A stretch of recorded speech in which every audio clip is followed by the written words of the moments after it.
ಶ್ರೀನಿವಾಸಪುರ ತಾಲೂಕಿನ ಕರ್ನಾಟಕ ರಾಜ್ಯ ನಿವೃತ್ತ ಸರ್ಕಾರಿ ನೌಕರರ ಸಂಘದ ವತಿಯಿಂದ ಮಹತ್ವದ ಮನವಿ ಪತ್ರವನ್ನು ಸಲ್ಲಿಸುವ ಮೂಲಕ ಕೇಂದ್ರ ಸರ್ಕಾರದ ವೇತನ ಪರಿಷ್ಕರಣೆ ಕುರಿತ ಚಿಂತನೆಗೆ ತೀವ್ರ ವಿರೋಧ ವ್ಯಕ್ತಪಡಿಸಲಾಯಿತು.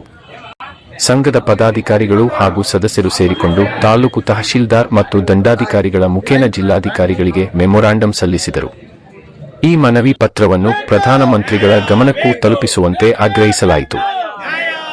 ಇತ್ತೀಚೆಗೆ ಕೇಂದ್ರ ಸರ್ಕಾರವು ಆರ್ಥಿಕ ನಿಯಮಾವಳಿಗಳ ಪರಿಷ್ಕರಣೆ ವೇಳೆ ನಿವೃತ್ತ ಸರ್ಕಾರಿ ನೌಕರರು ಹಾಗೂ ಕುಟುಂಬ ಪಿಂಚಣಿದಾರರಿಗೆ ನೀಡಲಾಗುತ್ತಿರುವ ತುಟಿ ಭತ್ಯೆ ಡಿಯರ್ನೆಸ್ ಅಲೋವನ್ಸ್ ನಿಲ್ಲಿಸುವ ಅಥವಾ ಕಡಿತಗೊಳಿಸುವ ಬಗ್ಗೆ ಚಿಂತನೆ ನಡೆಸುತ್ತಿದೆ ಎಂಬ ಮಾಹಿತಿ ಹೊರಬಿದ್ದ ಹಿನ್ನೆಲೆಯಲ್ಲಿ ದೇಶಾದ್ಯಂತ ನಿವೃತ್ತ ನೌಕರರ ವಲಯದಲ್ಲಿ ಆತಂಕ ಉಂಟಾಗಿದೆ.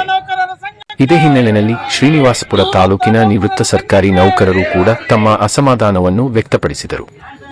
ಸಂಘದ ಪ್ರತಿನಿಧಿಗಳು ಮಾತನಾಡಿ, ನಿವೃತ್ತ ಸರ್ಕಾರಿ ನೌಕರರು ತಮ್ಮ ಜೀವನದ ಬಹುಪಾಲು ಸರ್ಕಾರದ ಸೇವೆಗೆ ಅರ್ಪಿಸಿದ್ದಾರೆ. ಸೇವೆಯ ನಂತರ ಅವರಿಗೆ ದೊರೆಯುವ ಪಿಂಚಣಿ ಮತ್ತು ತುಟಿ ಭತ್ಯೆ ಅವರ ಜೀವನ ನಿರ್ವಹಣೆಗೆ ಆಧಾರವಾಗಿದೆ. ಈಗಿನ ಬೆಲೆ ಏರಿಕೆಯ ಪರಿಸ್ಥಿತಿಯಲ್ಲಿ ತುಟಿ ಭತ್ಯೆಯನ್ನು ಕಡಿತಗೊಳಿಸುವುದು ಅಥವಾ ನಿಲ್ಲಿಸುವುದು ಅವರ ಜೀವನವನ್ನು ಸಂಕಷ್ಟಕ್ಕೆ ತಳ್ಳುವಂತಾಗಿದೆ ಎಂದು ತಿಳಿಸಿದರು.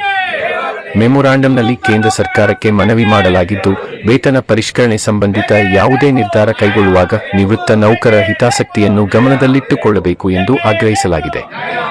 ವಿಶೇಷವಾಗಿ ಪಿಂಚಣಿ ಮತ್ತು ತುಟಿ ಭತ್ಯೆಗಳನ್ನು ಕಡಿತಗೊಳಿಸುವ ಯೋಚನೆಯನ್ನು ತಕ್ಷಣವೇ ಕೈಬಿಡಬೇಕು ಎಂದು ಒತ್ತಾಯಿಸಲಾಗಿದೆ. ಈ ವೇಳೆ ಸಂಘದ ಪದಾಧಿಕಾರಿಗಳು, ನಾವು ಸರ್ಕಾರದ ವಿರುದ್ಧವಲ್ಲ, ಆದರೆ ನಮ್ಮ ಹಕ್ಕುಗಳ ಪರವಾಗಿ ಹೋರಾಟ ನಡೆಸುತ್ತಿದ್ದೇವೆ. ನಮ್ಮ ಬೇಡಿಕೆಗಳನ್ನು ಗಂಭೀರವಾಗಿ ಪರಿಗಣಿಸದಿದ್ದರೆ ಮುಂದಿನ ದಿನಗಳಲ್ಲಿ ರಾಜ್ಯ ಹಾಗೂ ರಾಷ್ಟ್ರಮಟ್ಟದಲ್ಲಿ ದೊಡ್ಡ ಮಟ್ಟದ ಹೋರಾಟವನ್ನು ಹಮ್ಮಿಕೊಳ್ಳಲಾಗುವುದು ಎಂದು ಎಚ್ಚರಿಸಿದರು.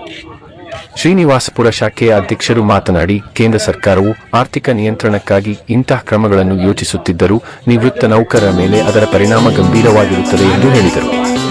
ನಿವೃತ್ತ ನೌಕರರು ಈಗಾಗಲೇ ಸ್ಥಿರ ಆದಾಯದ ಮೇಲೆ ಅವಲಂಬಿತರಾಗಿದ್ದಾರೆ. ಇಂತಹ ಸಂದರ್ಭದಲ್ಲಿ ತುಟಿ ಭತ್ಯೆಯನ್ನು ಕಡಿತಗೊಳಿಸುವುದು ಅವರ ಜೀವನದ ಗುಣಮಟ್ಟವನ್ನು ಕುಗ್ಗಿಸುವುದಕ್ಕೆ ಕಾರಣವಾಗುತ್ತದೆ ಎಂದು ಅಭಿಪ್ರಾಯಪಟ್ಟರು. ತಾಲೂಕು ತಹಶೀಲ್ದಾರ್